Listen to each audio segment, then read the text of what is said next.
to Pet Chats with the APBC. We are the Association of Pet Behaviour Counsellors, and we're here to teach you how to be the best pet owner or behaviourist in the world. I have the pleasure of being joined by Carri Westgarth today. So Carri's going to talk to us all about dog bites, which is a really important topic. So Carri, could you start by just giving us a summary of who you are and what you do? Thank you very much.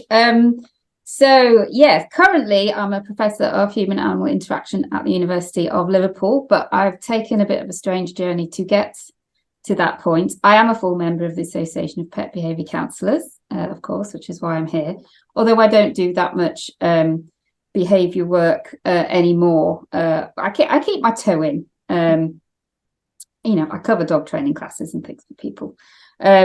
But I came into this career through working in animal rescue, working as assistant dog trainer.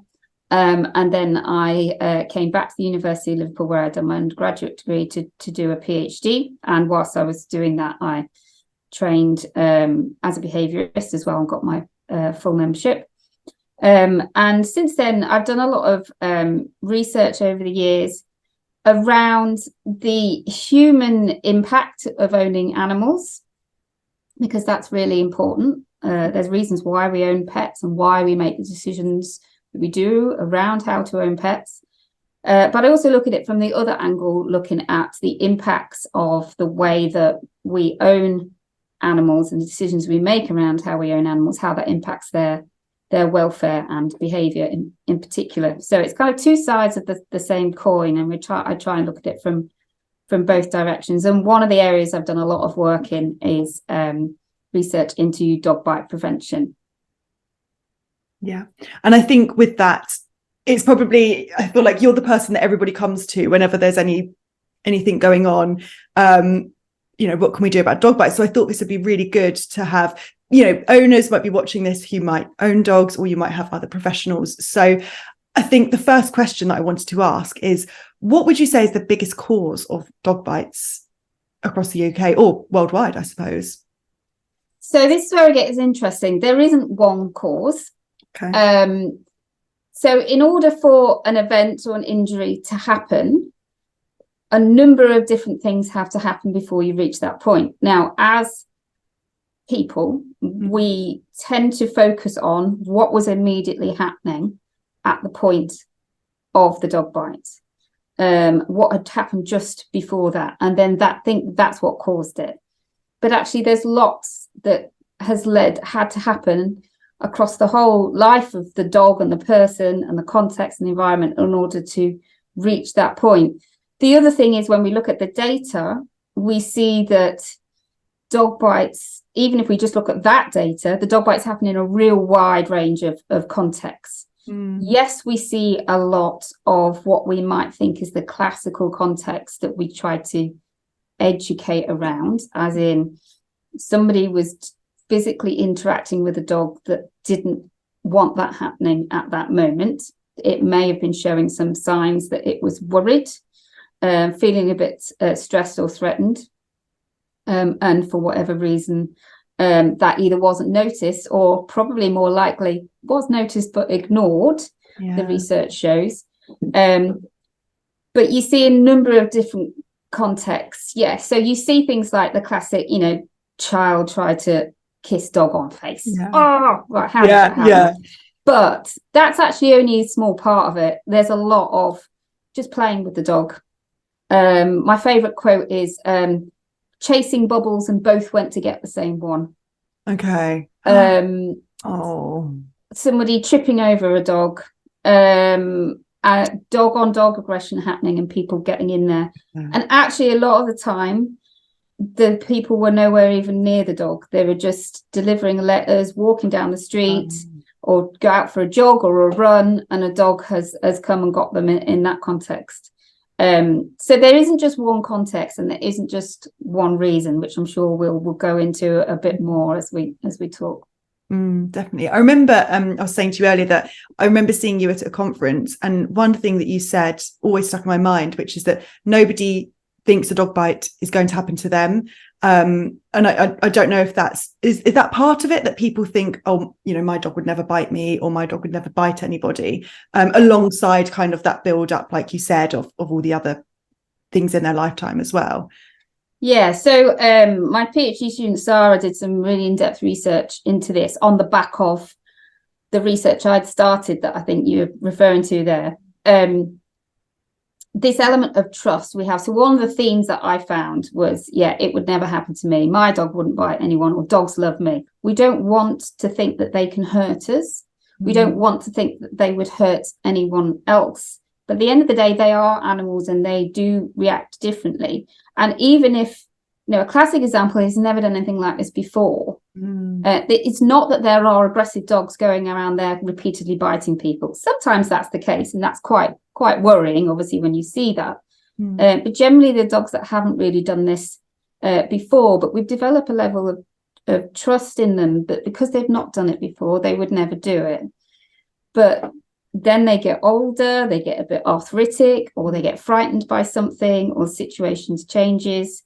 And you know, it can occur. So it's about always being aware of that risk. Even if your dog seems to love kids, that doesn't mean you can just let them roll around unsupervised on the floor together, because there's always a first time for everything. And really interestingly, even when dogs have bitten before, people will say, I just didn't think he'd do it this time. Yeah. Even when dogs are showing, they're barking, they're jumping up, they're showing potentially aggressive behaviors. You know, classic quotes I have, you know, but still not for a moment did I think I was going to get bitten. So because of this social relationships we have with them, it's really easy to sort of build that trust. Not necessarily even with that dog, but with dogs that look like dogs that we've known, you know. I've known loads of staffies and they all love me, for example, as quotes, and they've never had a problem with staffies before, which can lead you to trust the new staffie that's just come into kennels.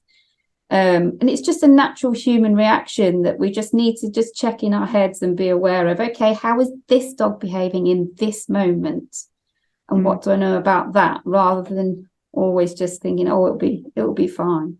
It's hard, isn't it? I suppose people, they see them as part of the family, and like you said, you have all of, not just the dog's history, but the person's history in their lifetime, all accounts for how they maybe behave around dogs. And it's not to say, you know, I know we said that all dogs love me. It's not to say that probably a lot of dogs do love those people, but it's like you said, maybe risk assessing more for other dogs that you're meeting.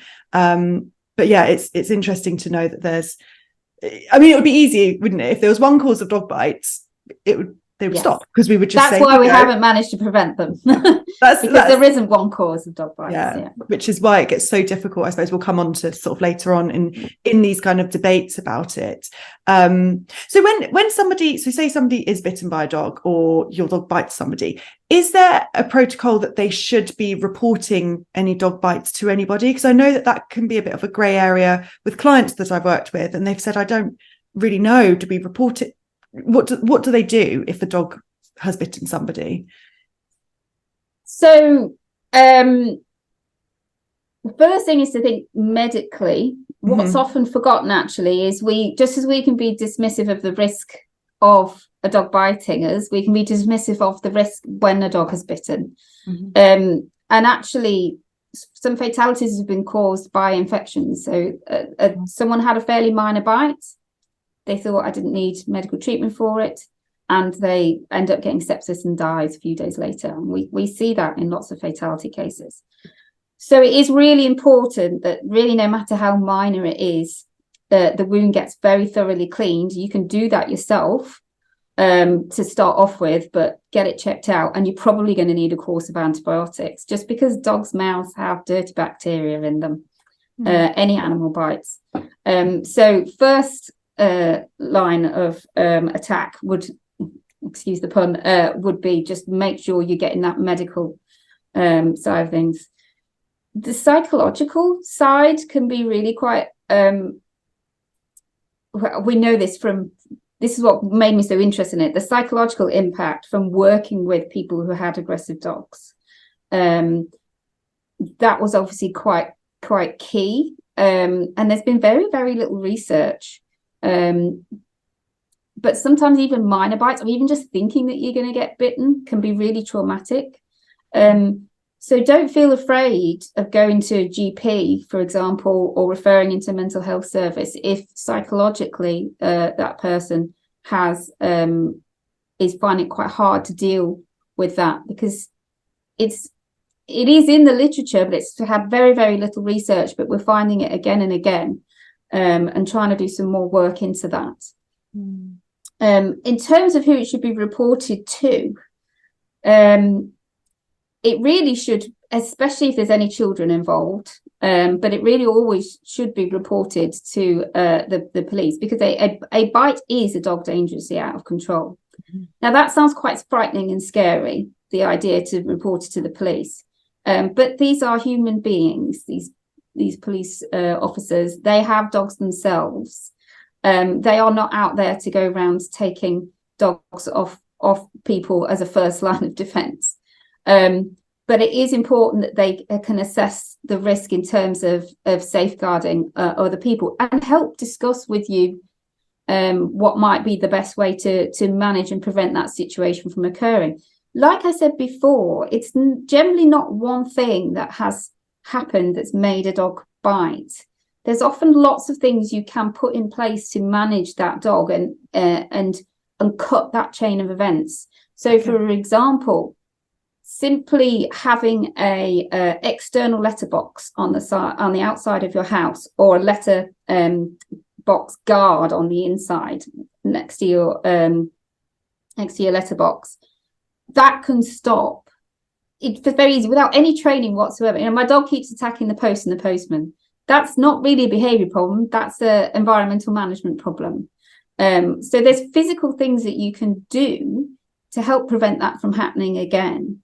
And that, boom, just cuts that chain of events, and that can never happen. And of course, this chain of events has started incredibly early on, with the genetics of the parents of the puppy, and then the early life experiences and socialization of that puppy at the breeder before you've even got the puppy yourself. Then what you do when you get the puppy, socialization and training, and so on and so on. And this dog might be 11 years old at this point, and you open the door to the Amazon worker and the dog's frightened by a firework and shoots out. Or a classic example that I've seen, this is how easily it happens. Somebody ran out of a door of a house with a newspaper that was on fire. Okay. And as they ran out, the postman was there, and the dog then ran out. Everyone's just like, oh no, in a holy crap situation, and the dog then jumps up and bites the postal worker.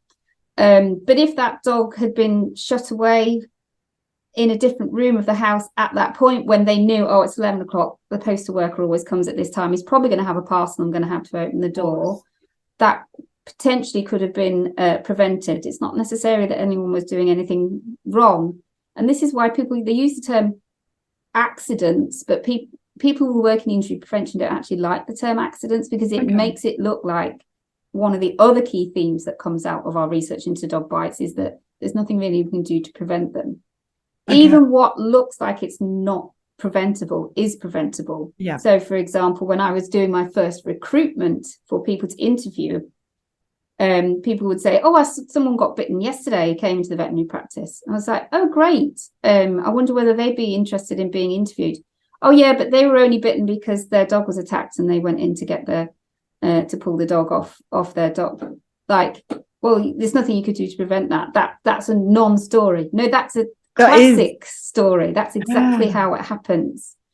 And that's not to say that isn't preventable in some way if we think quite broadly about it. But yes, do report if you feel able to, because the other thing is, if 3 different people had an issue around this same dog in slightly different contexts, all didn't report it, and then it then goes on and causes a serious incident and hospitalizes someone, or even a fatality, that again is a chain in the events. Those are missed opportunities, those near miss.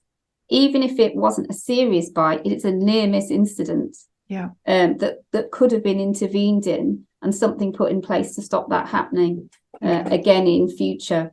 So you may think that your incident that you've had around your dog or a dog that you know well, it's just a small thing and maybe insignificant.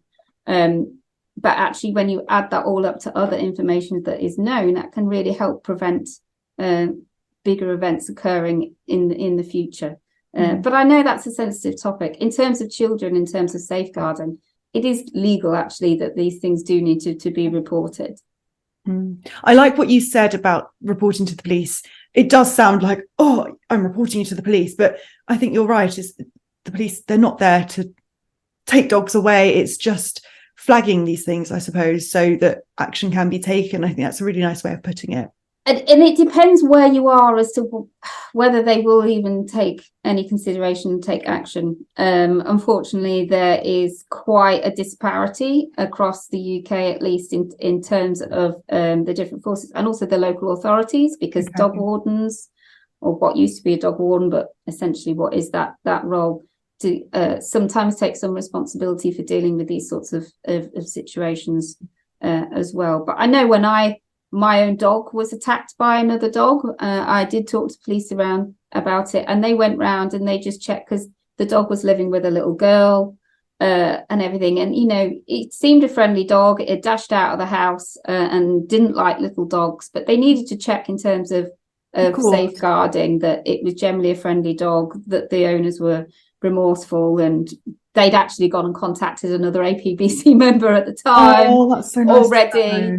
So they just want to check that all the reasonable things are being done to try and address this situation and prevent the situation from happening again, and provide help and advice. And is that the same, because you said about your own dog being attacked, is that the same if your dog got bitten on a walk? Because I know we're talking about human directed bites, but I know there's a lot of people that go, oh, the police won't do anything, they don't care if my dog gets bitten. But would you say still flag it? Because I would. Yeah, I would. Yeah. Because then it's on record. And if there's repeat incidents coming from the same area, sounds like the same looking dog or whatever, then that can hopefully be targeted and addressed. They can piece together the information. I am lucky that I was living in Merseyside at the time of that incident, although I'm just across the border in Cheshire, and Merseyside have always taken dog on dog seriously, as well as dog on human, because they can see the crossover in risk. The research evidence is quite interesting in that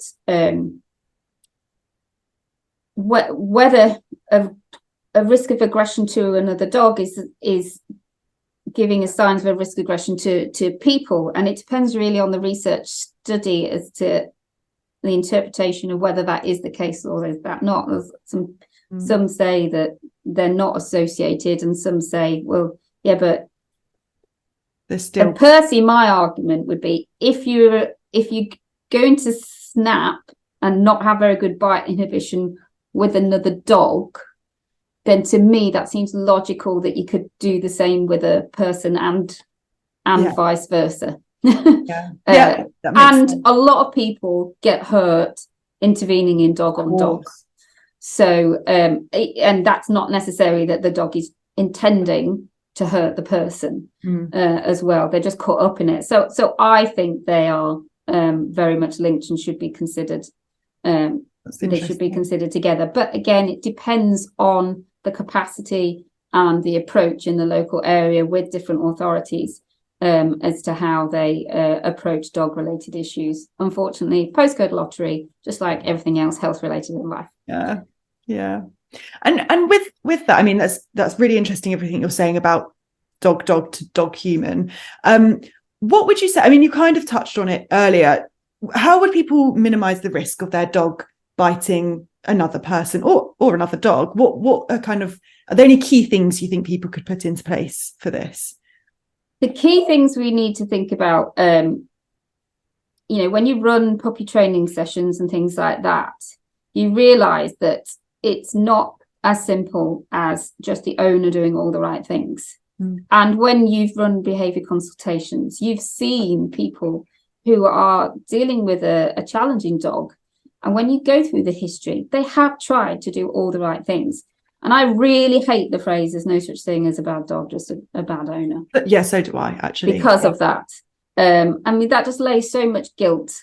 I also don't like victim blaming, that the person must have done something wrong. You know, quite often the person doesn't even know that there's a dog there until they're bitten. And this is what I mean about it's not one thing. There's a whole chain of things that has happened. So really important to me, the first thing we can do is make sure we're getting a puppy from as much as we can. Obviously, you know, I have many rescue dogs over the years, so we can't always do this, but it's trying to, as much as we can, search out really good breeding in terms of temperament. So not nervous, not over the top excited either.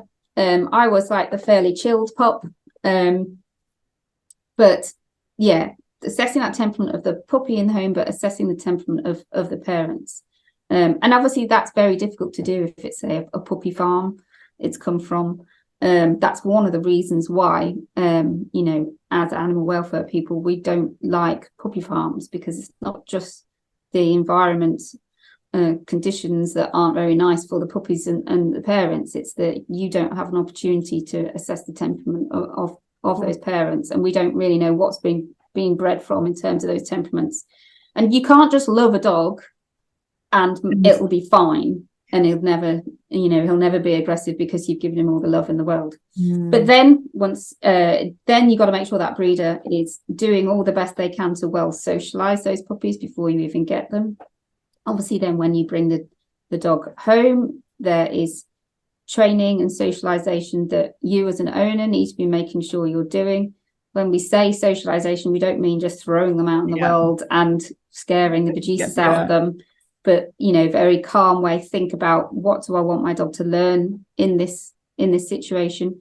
You know, people will say to me, why do you take your dogs to dog training classes? Like, you've been a professional trainer for years.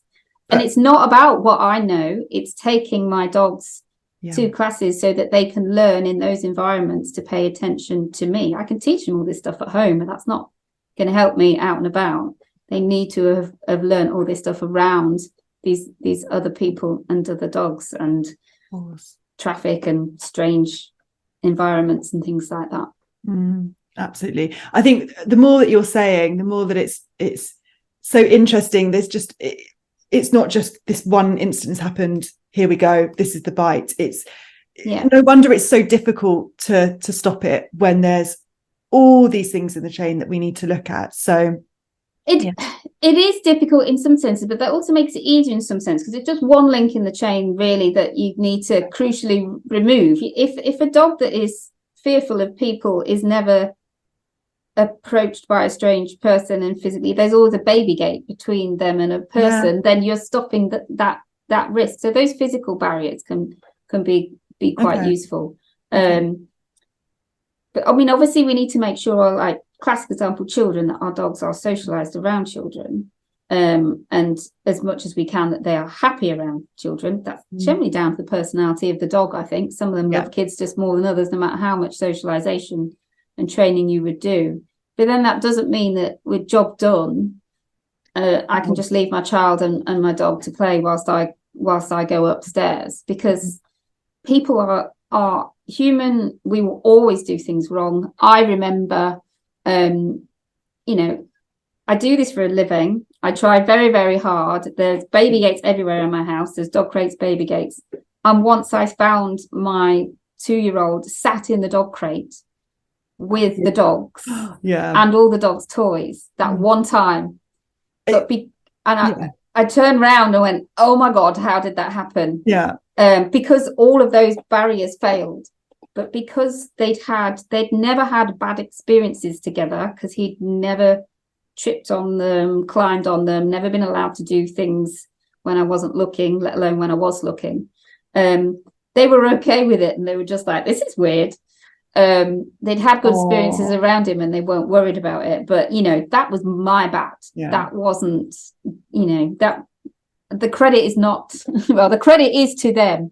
I definitely messed up in that situation. But you'd put so much, what you're saying is there are so many ways you can target it. So I suppose it's not about saying, oh, it's hopeless because there's so many ways that it can fail. It's actually saying, well, no, let's turn it around. You can target it in so many different ways. You can socialize them, you can make sure they don't have bad experiences, you can do all this, and you can have the physical barrier. So if one thing fails, you're actually falling back on all the other stuff, which I think is actually really a positive thing to hear, rather than going, oh, there's nothing we can do, there's too much going on. So I think that's a really nice message kind of for people to take home.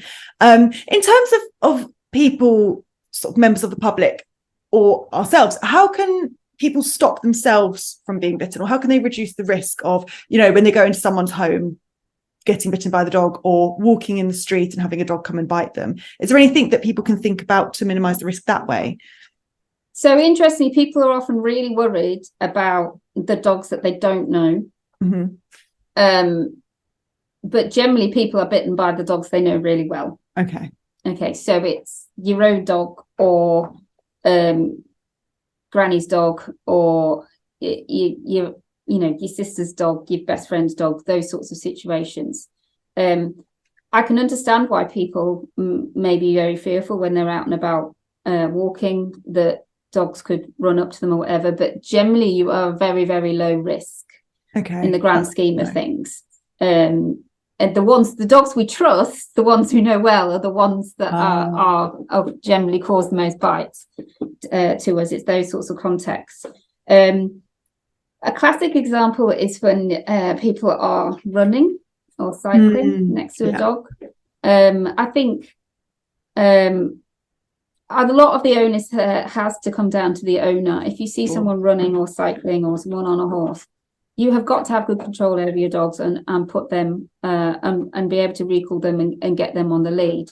We can't just blame the victims for that when they're just going having a nice run. But at the same time, if there's dogs running around, slow down, because the faster you run, the more likely they're going to and want to run alongside you. And perhaps if they are a sort of herding breed, they might want to grab at something, not necessarily in an aggressive way, but I think we focus very much on that sort of aggression, dogs being fearful, as in our prevention, but actually a lot of them are happening during play and predatory type sequences.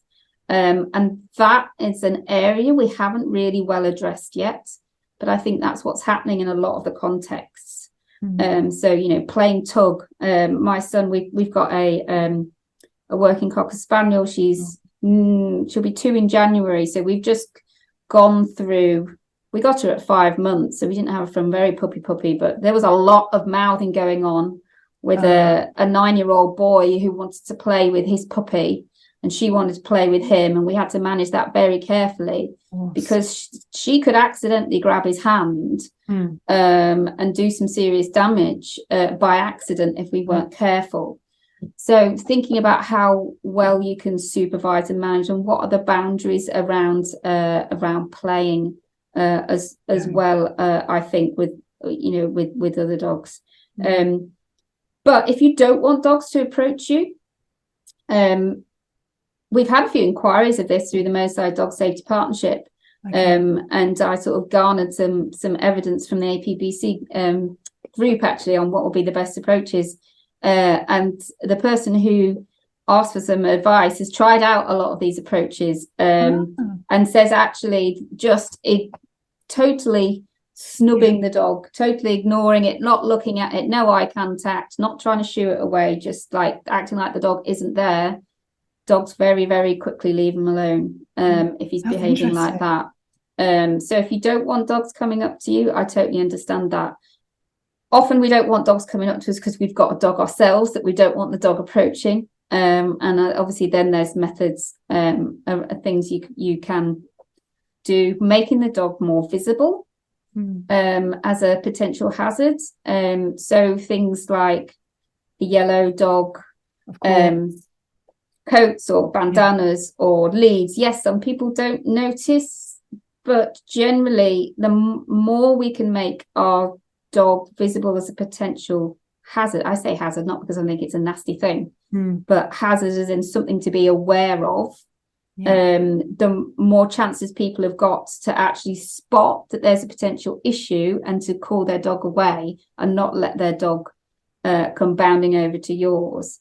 Mm. I know they shouldn't anyway, but communicating in some way through sort of brightly coloured things can often have an effect, because you can see it out the corner of your eye quicker than if it wasn't there, and have a better chance of getting your dog in another direction and avoiding that dog, for example. I suppose it's taking those steps that you try and avoid the situation as much as you can by taking your own steps, so you're not going to be having dogs run over to you. Similar to, I suppose it's that same argument when people have got a reactive dog or a nervous dog and they don't want dogs coming over. It's the same kind of thing, I suppose, with yourself as well. And it's taking lessons from other injury preventions. So if you're a runner, likes to run along roads, or you're a cyclist, absolutely, people have a responsibility not to run you over. But that's a lot easier if they can clearly see that you're there by wearing something bright.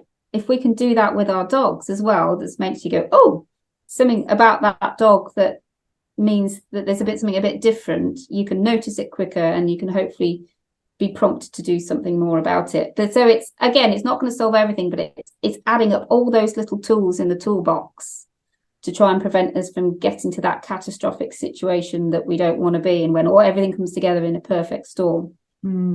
Absolutely. And I suppose touching on that, I mean, obviously we've been talking about dog bites, and I think I don't want to leave it without addressing what's very prevalent at the moment, which is the XL bullies and the ban and everything that's going on there. And I know it's a very emotive topic from sort of both ends of the spectrum. You've got a lot of fear, you've got a lot of anxiety, you've got a lot of emotions that go along with this. So, we're always very careful when we talk about these things, but you're probably the best person possible to talk about it. And so I wonder if there's anything personally that you want people to know that's based on your experience and all the research that you've done that you think maybe people aren't considering in this situation.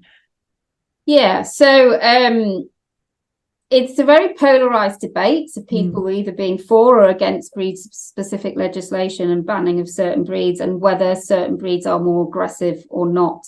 But it's actually really quite a complex area. So the research data shows that large, powerful dogs, in particular bull breed dogs, but other large, powerful breeds of dogs, are more likely, and you can just look at the breed fatality lists as much as we can be convinced that those breeds are correct. It's clear that there are certain types of dogs that are more likely to be involved in more serious incidents. Now, that's because when they do bite, they cause a serious injury due to their size and strength, and perhaps their genetics as to what happens when they do get into to that sort of biting situation. But the flip side of that is, what is the evidence that they are more likely to be aggressive in the first place? Okay. And that's where it's much more contentious. And generally, the research data that is available to it, it's harder to research, because if you take a case series of dogs that have bitten, or people that have been bitten by dogs, and look at the breeds and look at the severity of the injury, you can see which ones are statistically more likely to cause more severe injury. But in order to look at the risk of being aggressive, of turning towards aggression in the first place, you need dogs that have bitten to be able to compare to dogs that have not bitten. And that's where we're really lacking in the data. So there's much fewer studies that have been able to do a good job of this. When studies have tried to compare risk, breed is really hard to study in the first place. You need a large study because there's lots of different breeds. Generally, across that data, there's no consistent, conclusive, robust evidence that one breed is more likely to be aggressive than other breeds. Okay. Even if studies do show breed differences, the studies don't agree with each other as to which are the higher risk breeds. So that doesn't really work. And also, we know that whilst you might find an average higher risk across a breed, there is a lot of considerable variation within the dogs in that breed. So these breeds are sort of overlapping. I'm not saying that breeds aren't genetically different in their behavior. Absolutely they are. I have a working Cocker Spaniel. She's very different from my pug crosses. Oh, yeah. But when it comes to human aggression, there isn't big differences in terms of the breeds, in terms of how aggressive they are to people. And there's a wide variation within the breed. So then that leads us to the question of, so should breed-specific legislation work? If you want to reduce the intensity of the injuries, which is a very good way of tackling injury prevention, we often think about how do we reduce the injury happening, but actually every day, car seat belts don't stop us crashing cars, but they prevent us from hopefully dying and being thrown through the windscreen as a projectile if we do crash. So it is an important approach. So theoretically, the idea of banning some breeds that can cause a lot of damage if they do bite, theoretically, it does have legs. The problem is it tends to not work in practice. Which is why generally a lot of people don't support it. But they tend to not. The people who are arguing on either side tend not to understand the whole broad area of evidence around this.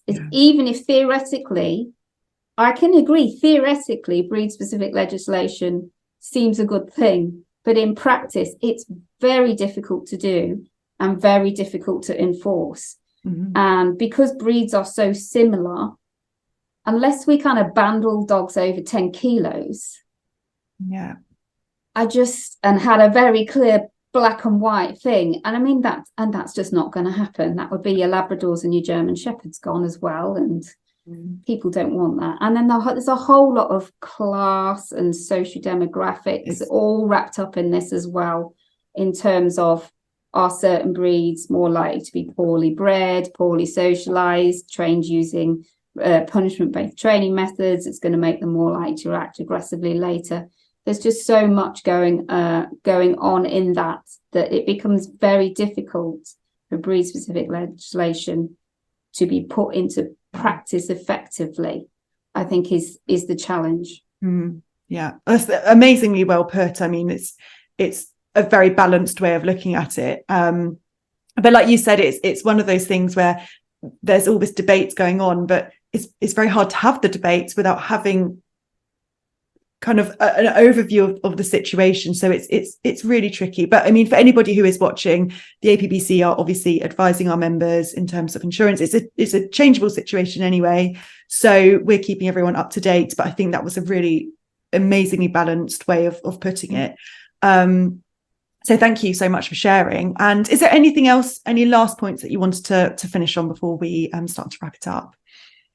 I would just come back to that point of, it would never happen to be me, my dog wouldn't hurt anyone. If you could keep that in your mind at all times around any dogs you're interacting with or any dogs that you own, and just think, is there just something I can do to, I think it's like 99% likely that everything's going to be fine, but is there just something I could do in this situation just to be on the safe side? Can I put a baby gate up here? I'm just gonna shut the dog behind that door before I open the door to the postman.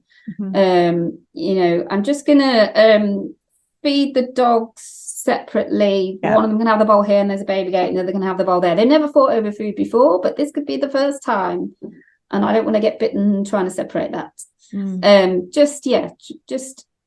I think giving that in your mind makes you just think about, is there anything else I can do to just add in another layer of minimizing the risk?